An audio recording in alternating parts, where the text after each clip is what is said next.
kembali di channel Paket Cerpen Isal Embun. Kali ini dalam sebuah cerita yang berjudul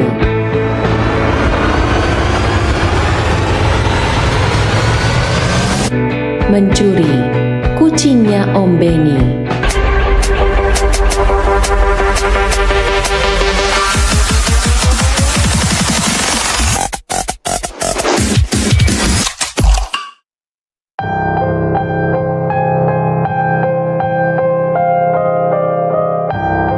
Om Benny terlihat sedang berjalan santai di jalanan kecil sebuah pemukiman padat. Daerah itu dikenal dengan nama Kampung Salak. Entahlah dari mana nama Kampung Salak itu berasal. Ada yang bilang dulunya banyak pohon salak. Ada juga yang mengatakan dulunya banyak pedagang salak beristirahat di sini, karena letaknya yang tak jauh dari pasar induk Kramat Jati. Yang jelas sosok Om Benny sangat disegani di Kampung Salak. Bukan karena dia seorang jagoan atau preman, tapi dia dikenal sebagai orang kaya raya yang royal alias dermawan. Siang itu Om Benny berjalan menuju rumah Ibu Jenap. Wanita penjual gado-gado itu bisa dibilang adalah orang tua angkatnya, karena Ibu Jenaplah yang merawat dan membesarkan Om Benny sejak kedua orang tuanya meninggal. Walau Om Benny sudah sukses dan kaya raya, dia tak mau pindah dari rumah peninggalan suaminya dan tetap berjualan gado-gado sampai sekarang.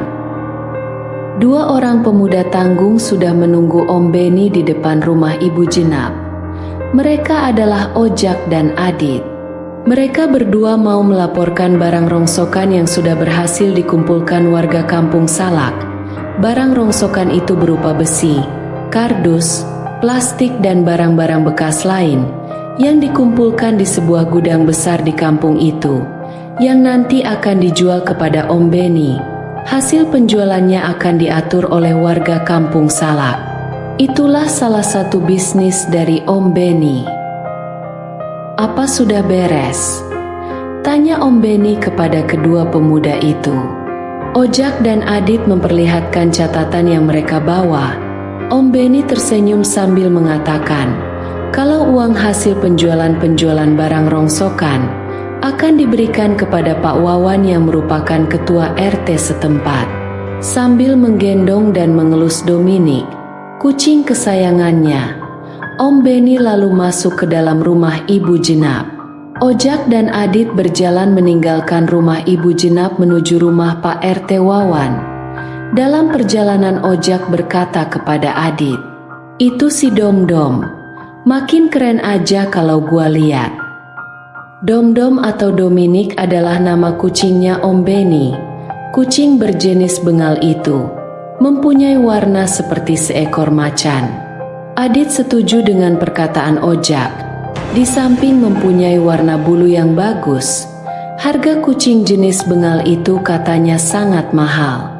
Adit mengatakan kalau saja dia punya kucing itu, pasti sudah dikawinkan, dan anak kucingnya bisa dijual.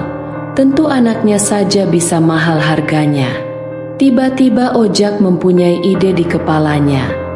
Dia ingin mengawinkan si Dom-Dom dengan Mary, kucingnya. Kita suruh Dom-Dom ngawinin si Mary aja. Kucing gua itu kan warnanya putih. Bisa bagus tuh nanti anaknya.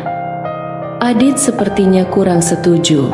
Menurutnya si Mary, kucing kampung milik Ojak itu sudah terlalu tua. Dia khawatir Dominik tidak tertarik. Namun Ojak mengatakan kepada Adit, kalau si Mary itu rebutan kucing lain, buktinya dia sering hamil terus punya anak. Ojak sengaja mengurung si Mary agar tidak dikawinin oleh kucing lain yang suka berkeliaran di Kampung Salak. Akhirnya Adit setuju. Namun masalahnya bagaimana caranya agar Dominik ngawinin si Mary? Om Benny pasti gak setuju. Lagi pula keduanya tidak berani untuk bilang kepada Om Benny. Mereka sudah sampai di rumah Pak RT Wawan dan memberitahukan bahwa Om Benny sore nanti akan datang. Setelah itu keduanya berjalan kembali menuju gudang barang rongsokan. Tiba-tiba Ojak mendapatkan ide. Dia berkata kepada Adit, Biasanya Om Beni kalau datang ke rumah Pak RT Wawan tidak mengajak si Domdom, karena di rumah Pak RT Wawan banyak anak kecil yang suka membawa si Domdom pergi bermain jauh dari rumah. Jadi kucing itu pasti ditinggal di rumah Ibu Jenap. Dan kalau sore, biasanya Ibu Jenap pergi ke pasar, berarti rumahnya kosong. Adit berkata kepada Ojak, "Gua paham arah rencana lu. Tapi masalahnya waktu kita sempit. Nah, apa si Domdom mau? Langsung kawinin si Mary." Ojak yakin dengan rencananya, karena dia sering memperhatikan si Domdom kalau ngeliat kucing betina, langsung mau lompat. Tapi kan Om Beni selalu mencegah. Si Dominic itu sepertinya sudah pengen banget kawin. Ojak berkata kepada Adit, kalau dia bukan mau mencuri kucingnya Om Beni, tapi hanya ingin mengawinkannya secara diam-diam. Sesudah itu si Dominic akan dikembalikan. Adit setuju dengan rencana Ojak, karena kalau berhasil mereka akan mendapatkan keturunan kucing dari ras yang bagus dan pasti harganya mahal. Hari itu sekitar jam 3 sore Ojak dan Adit datang ke kantor RW. Mereka langsung naik ke lantai 2, menuju sebuah ruangan tempat menyimpan server CCTV.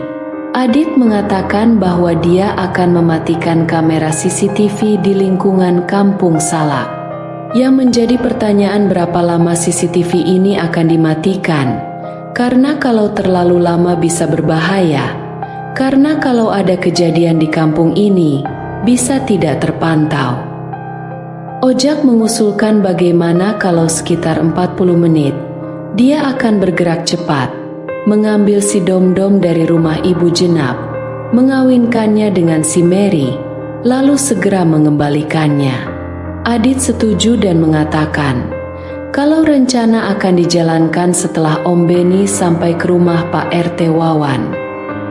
Sekitar jam 3 lebih setengah jam, Om Beni meninggalkan rumah Ibu Jenap. Dan benar lelaki gemuk itu tidak membawa Dominic. Beberapa saat kemudian terlihat Ibu Jenap meninggalkan rumahnya. Ojak dan Adit memantau situasi dari layar monitor di kantor RW. Tentu tidak ada yang curiga, karena kedua pemuda ini adalah pengurus Karang Taruna yang aktif di semua kegiatan di Kampung Salak. Adit mengatakan kepada Ojak sepertinya sekaranglah waktu yang tepat. Adit segera mematikan seluruh kamera CCTV di Kampung Salak. Keduanya lalu berjalan meninggalkan kantor RW.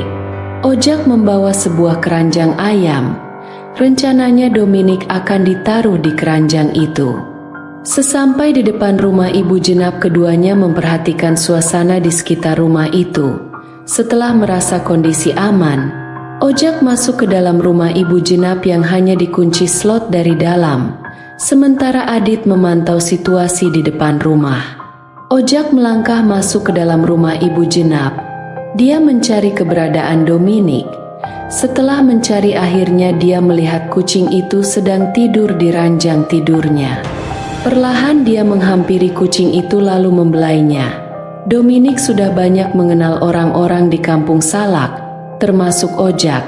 Makanya kucing itu merasa nyaman-nyaman saja ketika Ojak mengangkatnya dan memasukkannya ke dalam keranjang ayam. Dengan santai Ojak melangkah keluar dari rumah Ibu Jenap. Dia dan Adit lalu bergegas meninggalkan rumah itu. Mereka menuju ke kantor RW untuk menghidupkan kembali CCTV. Setelah itu keduanya menuju rumah Ojak. Sesampainya di sana, Ojak mempertemukan Dominic dan Mary. Setelah menunggu cukup lama, akhirnya si Domdom terlihat agresif kepada si Mary. Ojak dan Adit tertawa bahagia melihat kedua kucing itu mulai melakukan hubungan badan di depan mereka. Tak percuma mereka membuat rencana yang sangat beresiko. Saat mereka sedang berbahagia, tiba-tiba pintu rumah Ojak diketuk. Terdengar suara Doni memanggil namanya. "Gimana sih lu berdua? Gua chat dan telpon gak ada respon," kata Doni sambil masuk ke rumah Ojak dan duduk di kursi. Tapi alangkah terkejutnya Doni melihat Dominik ada di rumah Ojak. Doni langsung menatap Ojak dan Adit dengan tatapan curiga. Dia cerita kalau Om Beni sekarang sedang kalang kabut mencari si Domdom yang hilang dari rumah Ibu Jenab. Semua orang lagi mencari si Domdom. Lalu kenapa kucing itu sekarang ada di sini? Apa kalian berdua yang mencurinya? Ojak langsung mengatakan kepada Doni kalau jangan asal tuduh mereka mencuri. Mereka hanya meminjam sebentar kucing Om Beni itu untuk dikawinkan dengan kucingnya yang bernama Mary. Sesudah itu mereka berniat akan segera mengembalikannya. Kalau Mary punya anak, kan kita bisa punya kucing keturunan bagus dan mahal. Kalau berhasil, terus anaknya banyak, nanti lu gua kasih deh, bujuk Ojak kepada Doni. Doni mendorong jidat Ojak dengan tangannya. Parah lu, dasar tolol. Si Dominik itu kan sudah disteril. Ojak dan Adit saling berpandangan. Maksud lu, sudah dikebiri. Jadi walau si Mary dipakai berkali-kali sama si Domdom, dia gak akan bisa bunting, ucap Doni. Adit menyalahkan Ojak kenapa dia gak cari tahu dulu kalau si Dominik sudah dikebiri. Mana gua tahu, Om Beni gak pernah cerita, kata Ojak. Keduanya lalu membujuk Doni agar masalah ini jangan sampai ada yang tahu.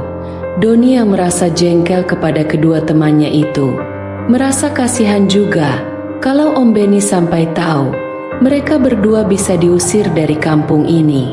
Oke lah, anggap aja si Dominik ngejar kucing lu sampai ke sini.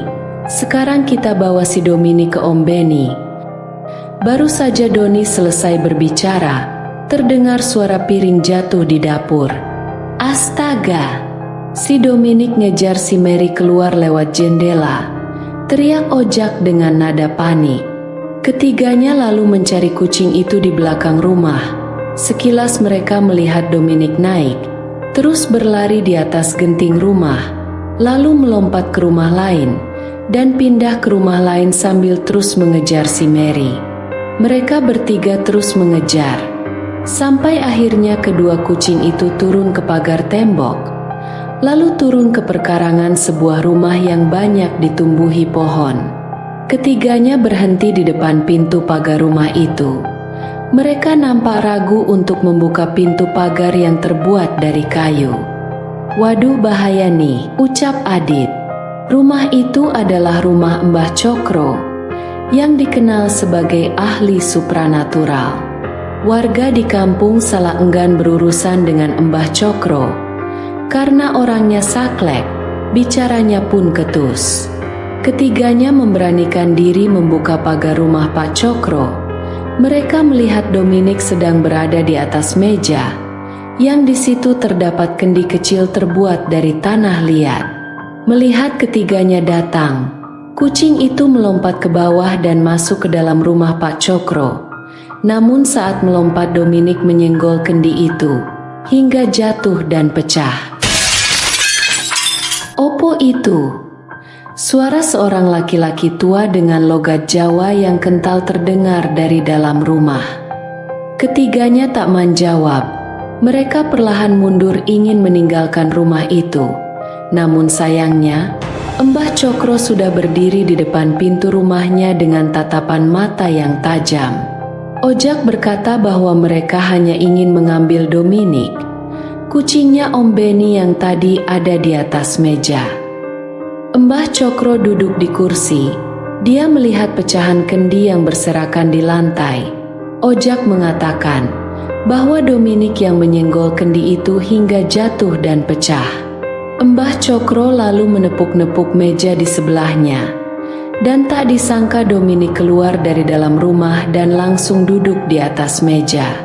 Sambil tersenyum Mbah Cokro mengelus-ngelus tubuh kucing itu. Apa ini kucingnya si Beni? Tanya Mbah Cokro. Dengan suara ketakutan Doni menjawab, iya Mbah, kucing itu milik Om Beni dan mereka diminta untuk membawanya. Mbah Cokro tersenyum sambil tertawa kecil. Setelah itu dia memejamkan matanya. Mulutnya berkomat kamit, entah apa yang dibacanya. Lalu tiba-tiba pria tua itu berkata, "Ambillah kalau kalian berani." Tiba-tiba Dominik menatap ketiga pemuda kampung Salak itu dengan tatapan garang. Taring dan kuku kucing itu tiba-tiba memanjang. Dan yang lebih menakutkan, Dominik mengeluarkan suara seperti seekor harimau. Sepertinya Dominik sudah siap untuk menyerang.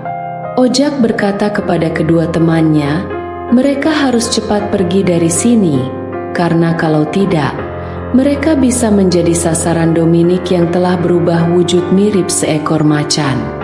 Dengan gerakan cepat, Adit lebih dulu berlari meninggalkan rumah Mbah Cokro, disusul Doni dan Ojak. Ketiganya lari ketakutan. Namun tanpa mereka duga ternyata Dominik mengejar mereka dari belakang. "Gawat, si Dom-Dom ada di belakang ngejar kita," teriak Ojak. Ketiganya terus berlari di gang-gang sempit di kampung Salak. Sesampainya di sebuah pertigaan, Adit yang berlari di depan terjatuh. Akibatnya Doni dan Ojak yang berlari di belakangnya ikut terjatuh. Mereka berguling-guling di gang sempit, sampai akhirnya membentur tembok salah satu rumah. Ketiganya merintih kesakitan. Doni dan Ojak menyalahkan Adit, karena gara-gara dia terjatuh, keduanya ikut terjatuh. "Gimana sih lu? Pada lecet nih badan gua," kata Ojak sambil meringis kesakitan. Namun Adit tidak menjawab. Dia malah menunjuk ke arah depan. Rupanya si Dominik tengah duduk santai di atas jok motor yang terparkir di jalan itu. Kondisi kucing itu sudah menjadi normal kembali, tidak seperti waktu di rumah Mbah Cokro. Setelah mengamati beberapa saat, Adit berkata bahwa mereka harus menangkap kucing itu. Perlahan ketiganya melangkah, mereka bergerak seperti sedang mengendap-endap, mendekati Dominik yang sedang duduk di jok sepeda motor. Ketika posisi mereka sudah dekat, tanpa diduga, seekor kucing kampung betina berlari dari arah berlawanan. Melihat kucing betina, Dominik langsung melompat dari atas jok motor lalu berlari mengejarnya. "Cepat kejar!" teriak Doni. Dengan kondisi luka lecet dan memar, ketiganya kembali berlari mengejar Dominik. Namun Dominik hilang dari pantauan mereka. Tak lama Om Beni dan beberapa warga datang menghampiri. "Gimana Don?" tanya Om Beni kepada Doni. Doni mengatakan bahwa Dominik berlari mengejar salah satu kucing kampung, lalu menghilang di atas rumah Mas Tris. Om Beni meminta warga untuk berpencar. Dia juga meminta salah satu warga untuk masuk rumah Mas Tris. Siapa tahu si Dom-Dom ada di dalam.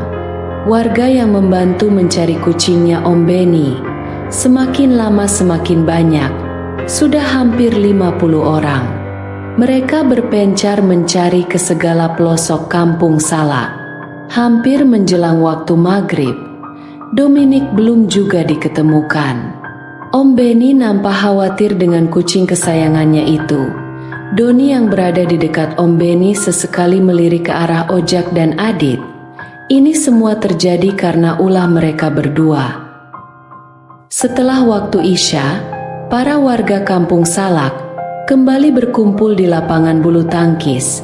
Di samping kantor RW, Pak RT Wawan lalu membagi tugas dan wilayah kepada para warga untuk melanjutkan pencarian Dominik.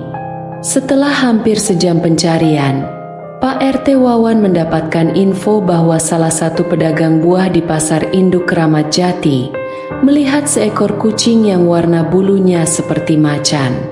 Tak salah lagi itu Dominik. Pak RT Wawan segera memberikan info kepada warga. Maka mereka serempak bergerak ke arah Pasar Induk Keramat Jati. Karena banyaknya warga yang ikut mencari, para pengguna jalan yang melintas di jalan raya menjadi takut. Mereka menduga ada kerusuhan di wilayah itu. Bang Jarot, yang merupakan jagoan di wilayah Pasar Induk Kramat Jati, bertanya kepada salah satu warga yang berbondong-bondong datang. Mereka mengatakan bahwa sedang mencari kucingnya Om Beni yang terlihat di pasar ini. Bang Jarot adalah teman Om Beni sejak kecil. Om Beni pun mempunyai beberapa kios dagangan di Pasar Induk Kramat Jati. Wah, saya baru tahu ini. Tadi siapa yang kasih tahu kalau Dominik ada di pasar? Tanya Bang Jarot. Salah satu warga menjawab, Kang Jaya yang tadi kasih info. Mereka bersama-sama mendatangi Kang Jaya. Namun lelaki itu mengatakan, setelah memberikan kabar kalau kucing itu ada di pasar, tak lama berselang, Dominik melompat ke mobil bak yang sedang berjalan ke arah keluar. Setelah itu dia tidak melihatnya lagi. Bang Jarot nampak kesal. Dia langsung mencengkeram baju Kang Jaya. Kalau tahu begitu kenapa tidak segera kasih kabar? Ini malah diam saja. Gertak Bang Jarot yang membuat Kang Jaya ketakutan. Bang Jarot bertanya, mobil siapa yang tadi kamu lihat? Saya tidak tahu Bang. Yang saya ingat, mobil itu biasa bawa buah ke daerah Pluit. Jawab Kang Jaya dengan nada kecut. Bang Jarot kemudian menelpon Om Beni dan Pak RT Wawan. Dia berkata akan menyusul mobil itu ke daerah Pluit. Kemungkinan mobil itu bongkar muatan di pasar Pluit. Tak tanggung-tanggung, sekitar 20-an motor bergerak bersama dari Kampung Salak. Terdapat 2 orang yang berboncengan di masing-masing motor. Konvoi motor itu bergerak melalui jalan-jalan kota Jakarta. Bang Jarot terlihat paling depan memimpin konvoi itu. Setelah 1 jam lebih akhirnya mereka sampai di daerah Pluit. Bang Jarot meminta para warga Kampung Salak yang ikut untuk menunggu, biar dia yang mencari mobil itu di dalam pasar. Rupanya Bang Jarot menemui salah seorang temannya yang ada di pasar itu. Dari temannya dia mendapatkan informasi kalau mobil yang mereka cari hanya datang sebentar, lalu kembali ke gudang mereka di daerah Ancol. Bang Jarot dan warga Kampung Salak kembali bergerak menuju ke kawasan pergudangan yang ada di daerah Ancol. Sementara itu, sebuah mobil pick-up baru saja tiba di sebuah gudang. Satpam gudang bertanya kepada sang pengemudi yang bernama Sobirin, kucing siapa yang dia bawa? Sobirin hanya menjawab, kucing ini dikasih seorang teman, sambil mengelus seekor kucing yang duduk dengan tenang di samping Sobirin.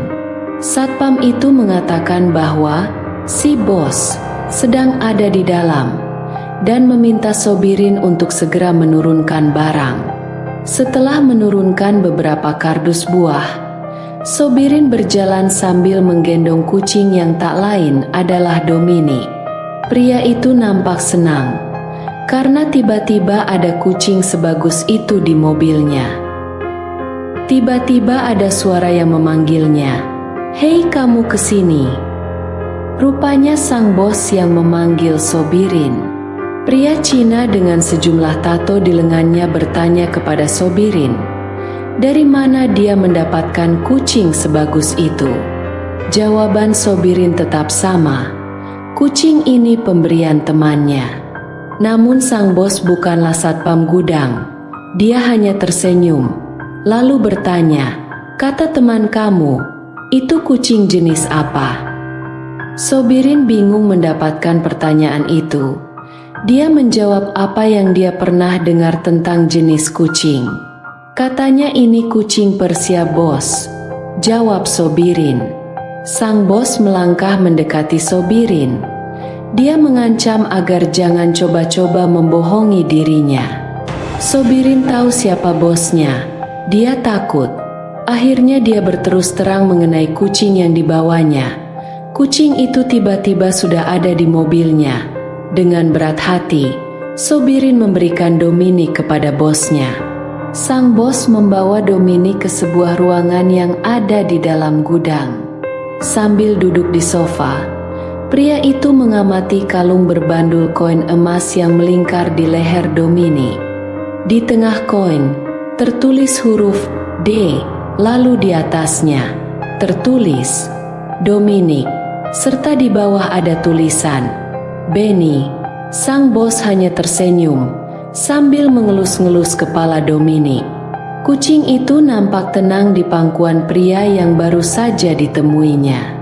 Lalu dia membalik koin Dominic untuk melihat sisi di baliknya. Di situ terdapat lambang love atau bentuk hati berukuran besar yang di tengahnya tertulis dua nama, yaitu Benny Love Anna. Sang bos tiba-tiba berdiri sambil berteriak memanggil salah seorang anak buahnya. Dia meminta agar Sobirin dibawa ke sini secepatnya. Tak lama dua orang bertubuh besar membawa Sobirin yang nampak ketakutan ke depan sang bos. "Dari mana kucing itu kamu dapat?" tanya sang bos sambil mencengkram baju Sobirin. Dengan suara ketakutan Sobirin bercerita kalau dia tidak tahu pasti, tapi sepertinya kucing itu ikut mobilnya sejak dari pasar induk Kramat Jati. Sang bos melepaskan cengkramannya. Dia kembali ke ruangan dan menghampiri Dominic. Lelaki itu melepaskan kalung yang melingkar di leher kucing itu. Dia menggenggam koin itu dengan tangan kanannya. Mata pria itu memerah, seperti ada sesuatu yang mengusik amarahnya. Perlahan tubuhnya bersandar di sofa dengan mata berkaca-kaca, sambil menyebut sebuah nama, Anna. Anna adalah nama yang tertulis di koin emas yang tergantung di kalung Dominic. Anna adalah istri Om Benny yang sudah meninggal karena sakit, selepas melahirkan putri Om Benny satu-satunya yang bernama Claudia. Sementara itu Bang Jarot, Ojak, Adit dan Doni serta warga kampung Salak sudah sampai di kawasan Ancol. Bang Jarot mengajak ketiganya untuk menemani dirinya menyusuri kawasan itu, sedangkan yang lain menunggu. Menurut informasi dari pedagang kopi keliling, mobil pick-up tadi milik PT Unggul yang gudangnya ada di Blok C. Akhirnya mereka melihat tulisan PT Unggul yang tertulis di gerbang sebuah gudang. Bang Jarot meminta Ojak dan Adit untuk bertanya kepada penjaga gudang itu. Setelah berbincang sejenak, Satpam gudang meminta mereka untuk menunggu. "Bos, maaf ada orang yang mengaku pemilik kucing," kata sang Satpam yang berbicara dari balik pintu. Dengan menggendong Dominic, lelaki yang dipanggil bos itu keluar dari ruangannya. Dia berjalan dikawal oleh dua orang berbadan besar. "Itu si Dom-Dom," teriak Ojak dengan suara gembira. Doni dan Bang Jarot melangkah mendekat ke arah pintu gerbang yang terbuka lebar. Mereka melihat Dominic. Akhirnya pencarian mereka membuahkan hasil. Ketika melihat dengan jelas sosok pria yang membawa Dominic, Bang Jarot terkejut. Dia menyebut nama lelaki itu, Bojai. "Kalian mundur cepat, tunggu di motor, jangan banyak tanya," kata Bang Jarot kepada Ojak dan kedua temannya. Ketiganya lalu melangkah menuju motor yang terparkir di depan gudang. Mereka bingung kenapa Bang Jarot tiba-tiba menjadi sangat serius. "Apa kabar Jarot?" ucap lelaki itu sambil tersenyum. Bojai mengatakan, "Apakah Jarot sedang mencari kucing yang sedang digendongnya?" Sambil mengelus-ngelus Dominic, dia berkata, "Bilang sama si bandut Benny, kalau mau kucingnya, suruh dia ambil sendiri." Bang Jarot hanya mengangguk pelan.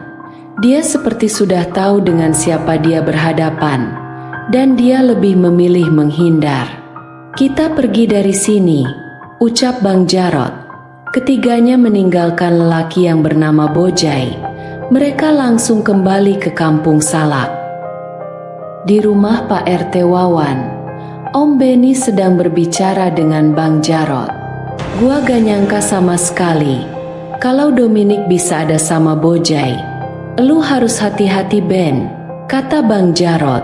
Om Benny sadar bahwa orang yang membencinya sudah datang kembali ke Indonesia.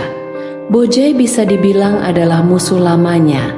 Persoalan mereka berawal dari seorang wanita yang bernama Anna. Wanita itu lebih memilih Om Benny sebagai kekasihnya. Walaupun Bojai lebih kaya dan pintar, tapi dia lelaki yang kasar, dan juga beberapa usahanya adalah bisnis yang ilegal. Karena sakit hati ditolak cintanya oleh Anna, Bojai sempat mencelakai Om Benny, bahkan nyaris membunuhnya. Dia dilaporkan ke polisi dan sempat dipenjara beberapa tahun. Namun dia bisa kabur dan pergi ke luar negeri.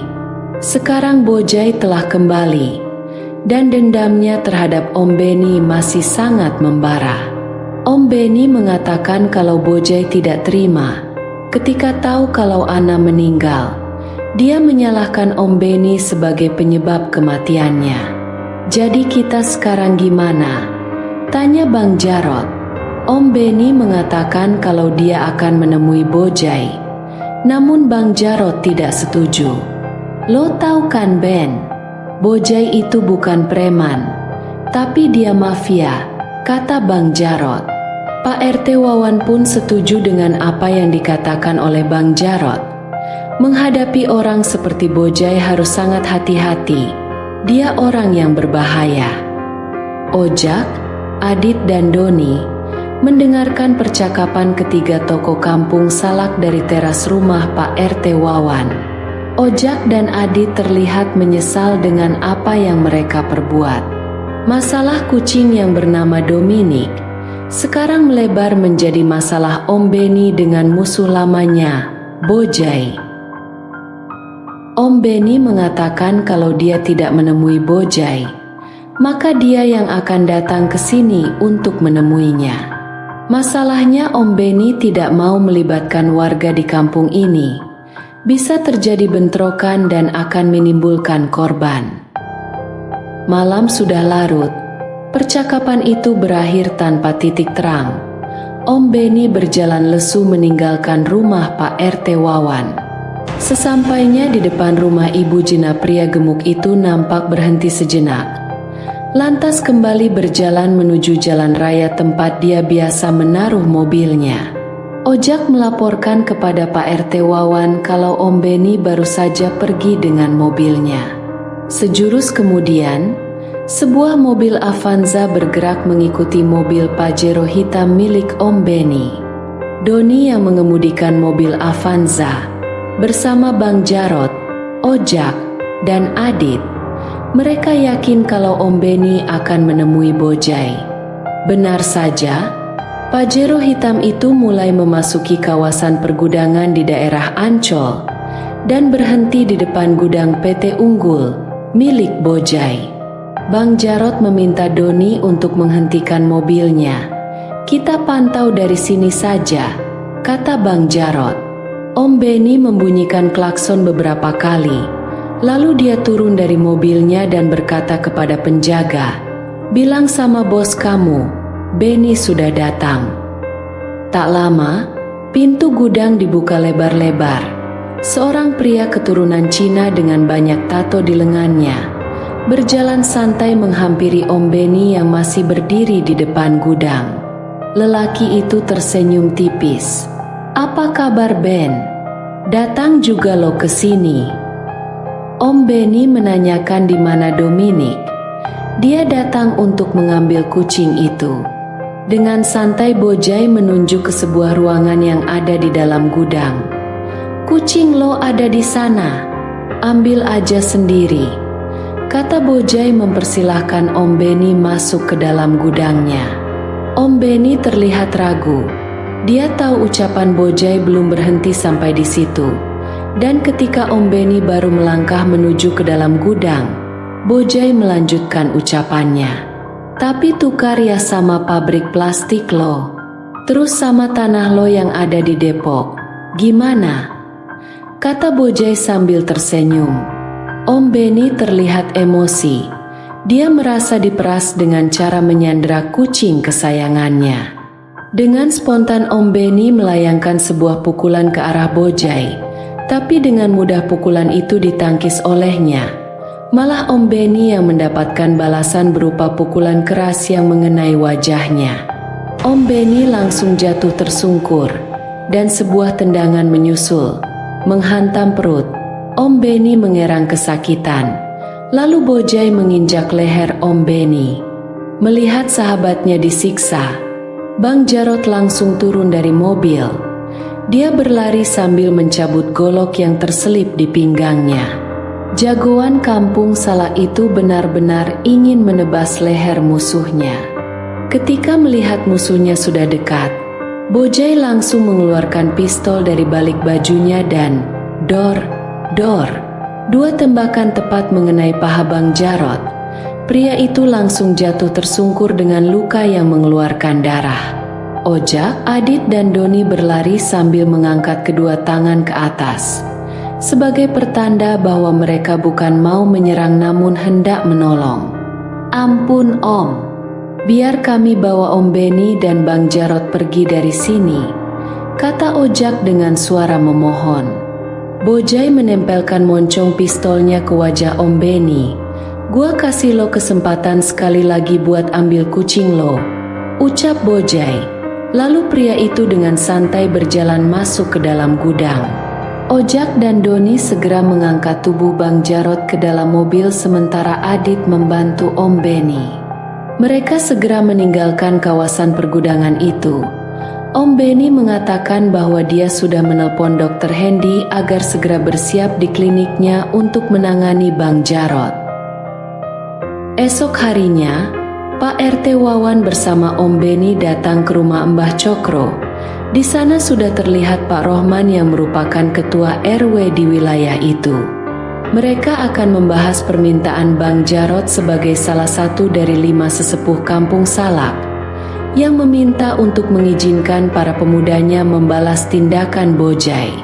Om Benny tidak setuju dengan usulan Bang Jarot karena akan membahayakan keselamatan para pemuda kampung Salak. Namun berbeda dengan Pak RT Wawan, dia ingin perbuatan Bojai dibalas agar dia tidak sembarangan melukai orang lain. Sedangkan Pak Rohman sependapat dengan Om Benny untuk tidak memperpanjang masalah ini, karena bisa membuat masalah ini semakin besar dan berbahaya. Berarti tinggal Mbah Cokro yang menentukan suaranya para sesepuh. Orang tua itu berjalan mondar-mandir sambil menghisap rokoknya. Wajahnya terlihat serius mempertimbangkan keputusan yang akan diambil. Ojak, Adit, dan Doni mendengarkan dari teras rumah Mbah Cokro. Mereka menunggu keputusan para sesepuh kampung itu. Sedangkan para pemuda sangat ingin membalas perbuatan Bojai kepada Om Benny dan Bang Jarot. Mbah Cokro kemudian duduk di kursinya. "Aku setuju. Kita harus membalas," ucap Mbah Cokro dengan suara lantang. Ojak, Adit, dan Doni terlihat puas dengan keputusan itu. Ketiganya merupakan ketua dan koordinator para pemuda kampung Salak. Pak RT Wawan lalu meminta ketiganya untuk segera menyusun rencana. Om Benny mengingatkan agar menghindari bentrokan fisik, karena Bojai manusia yang sadis, dan Om Benny juga mengatakan kalau dia akan menyiapkan semua dana yang diperlukan. Sore harinya, ketiganya datang kembali ke rumah Mbah Cokro. Di depan para sesepuh Ojak mengatakan bahwa misi utama mereka adalah mencuri kucingnya Om Benny dari tangan Bojai. Yang kedua, membuat Bojai kembali ke penjara atau pergi meninggalkan negeri ini. Rencana pun mulai dijalankan. Mereka mulai melacak posisi Dominik. Di koin emas kalung kucing itu, Om Benny menaruh komponen GPS. Salah seorang pemuda yang bernama Arun mengatakan bahwa posisi Dominik masih ada di daerah Ancol namun bukan di kawasan pergudangan, tapi di sebuah apartemen, namanya Sky Park Apartemen. Dominik ada di lantai 29, ruang 2903, kata Arun setelah melacak posisi kucing Om Benny itu. Tapi Arun juga mengatakan berdasarkan histori GPS, sepertinya Dominic selalu berpindah-pindah lokasi. Kemungkinan Bojai selalu membawanya ketika dia pergi. Namun dapat dipastikan posisi paling lama ada di apartemen itu. Adit mengatakan, ada ruangan yang disewakan di apartemen itu.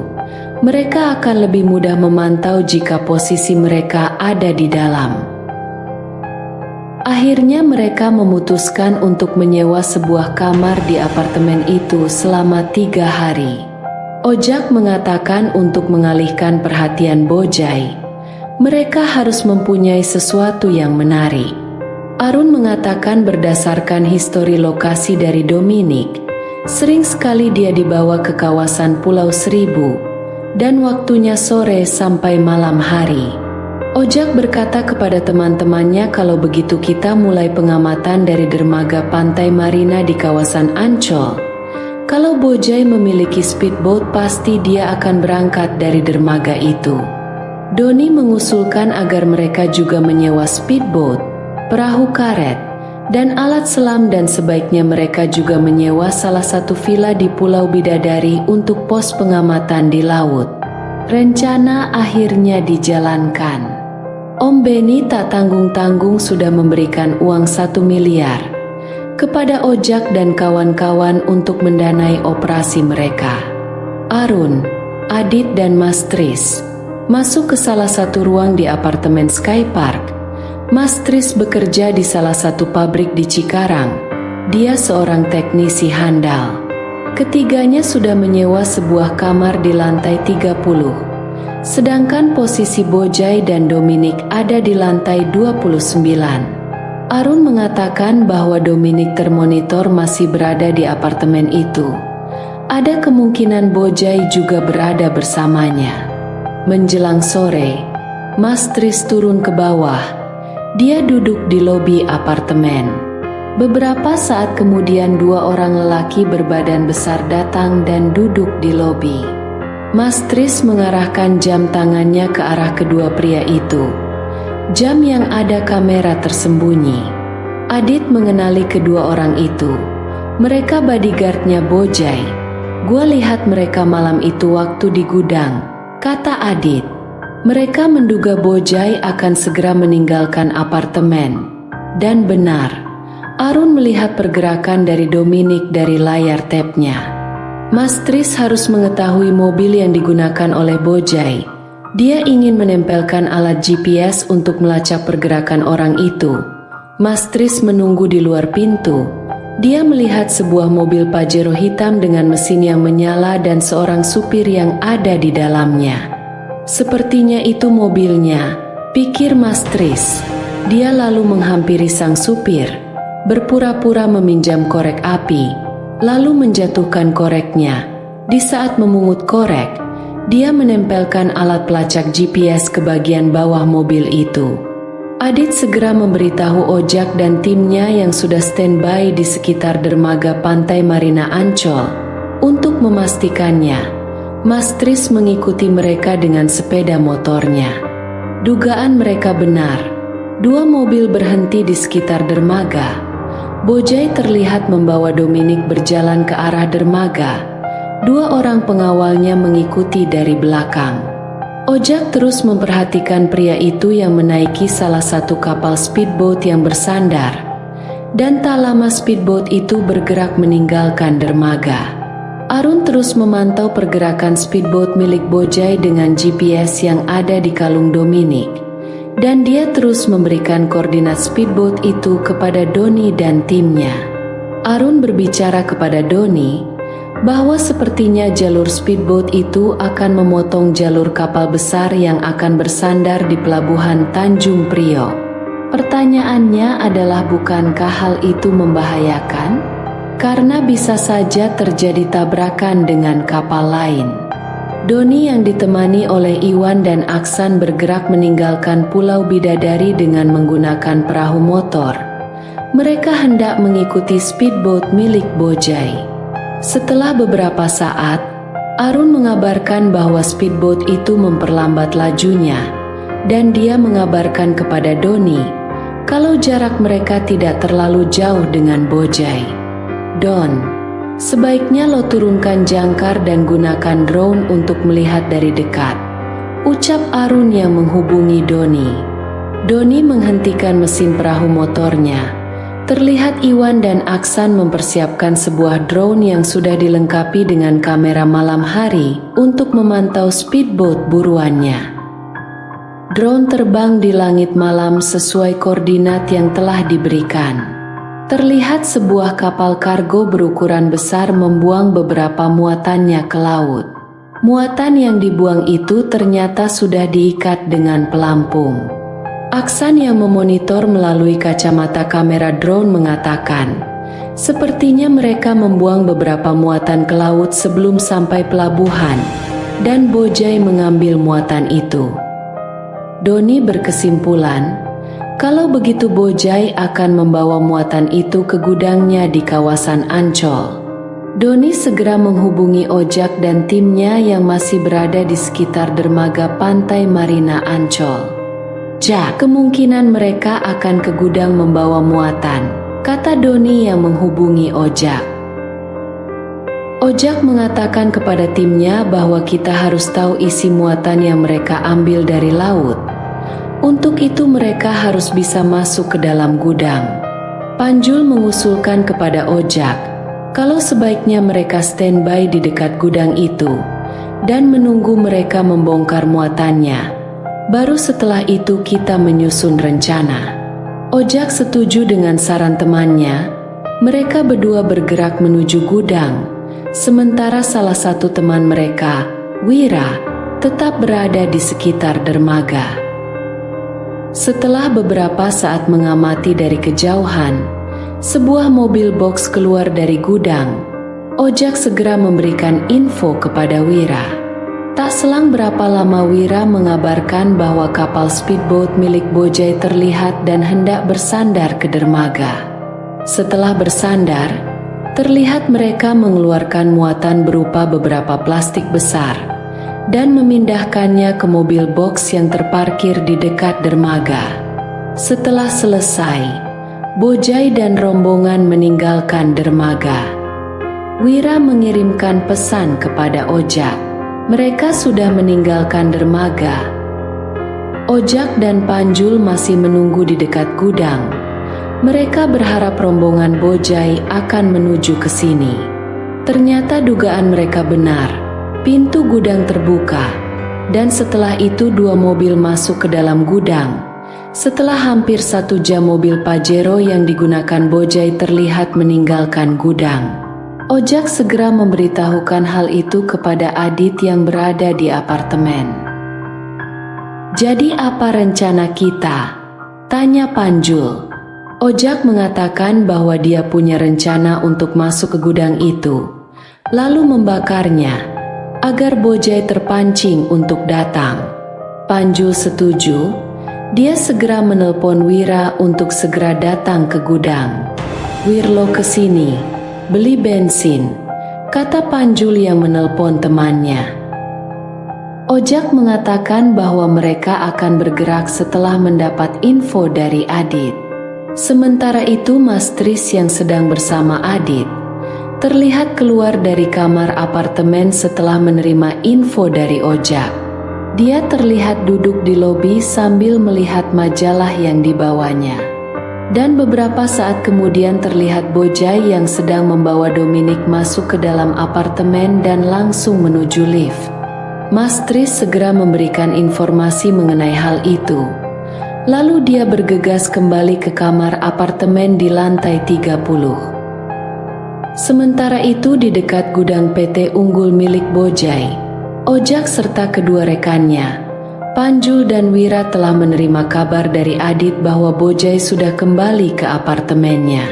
Sekarang giliran mereka yang akan menjalankan rencana.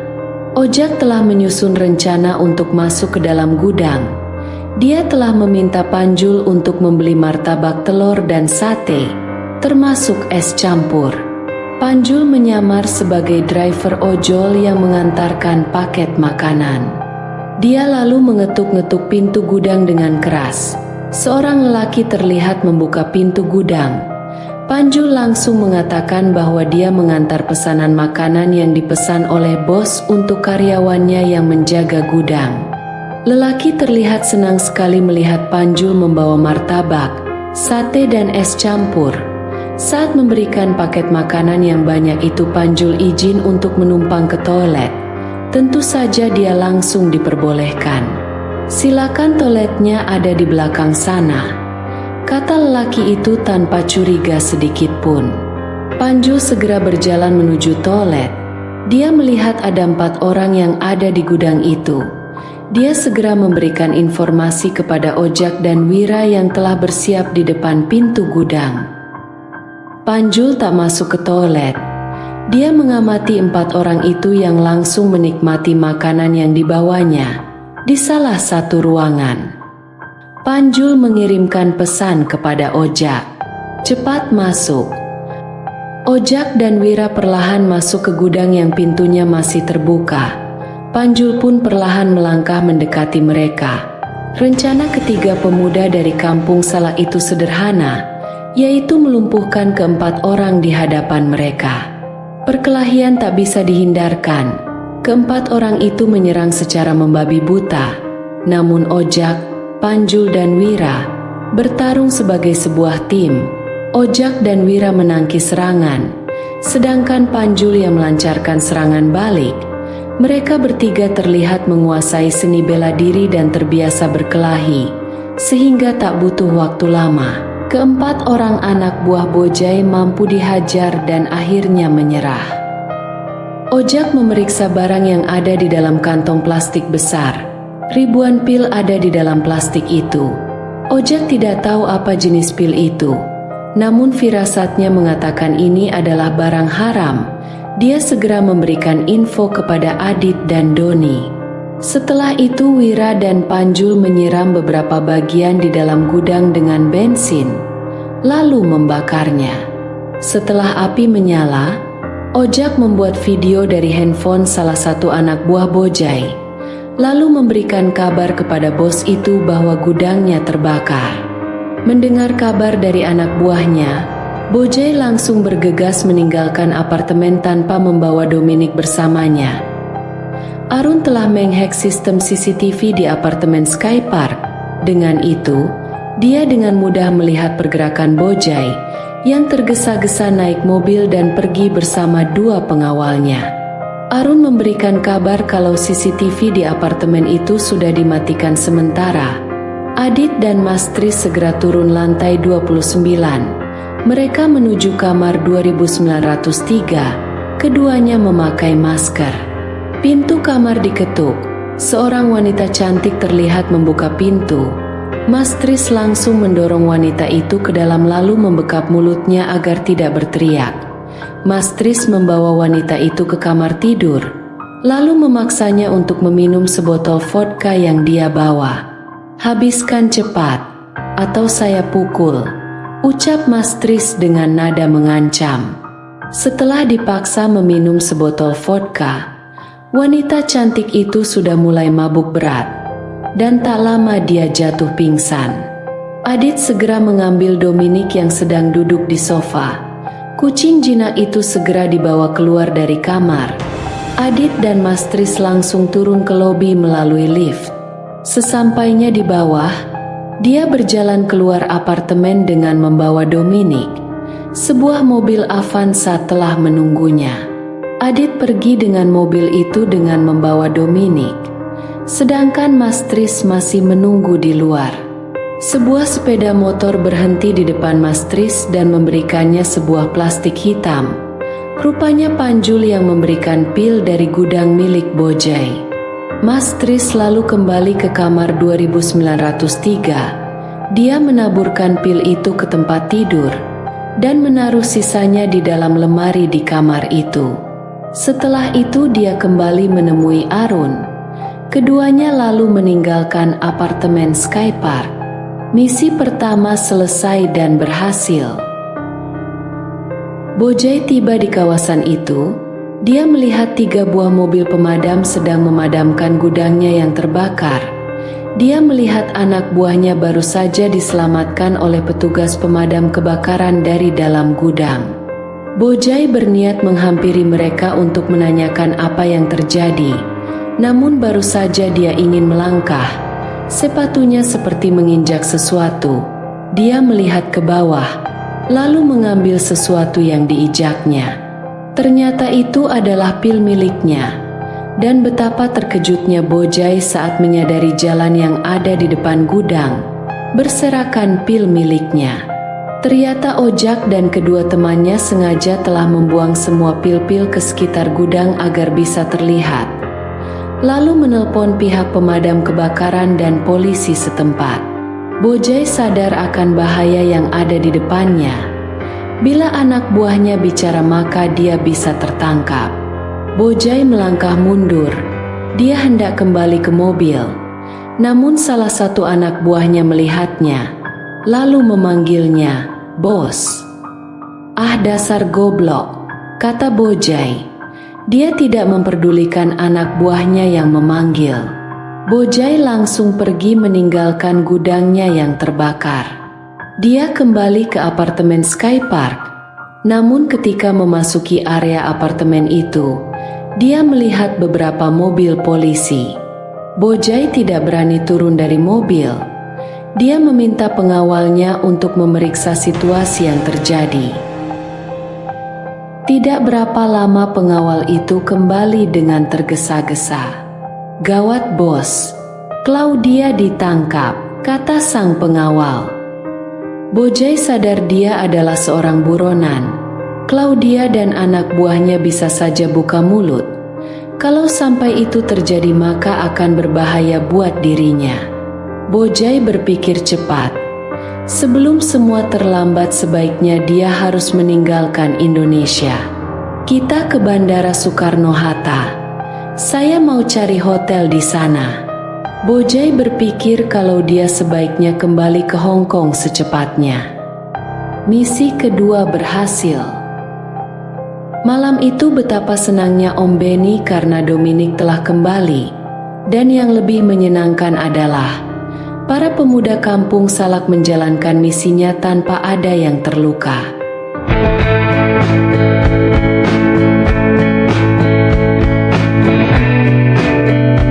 Selesai, dan terima kasih.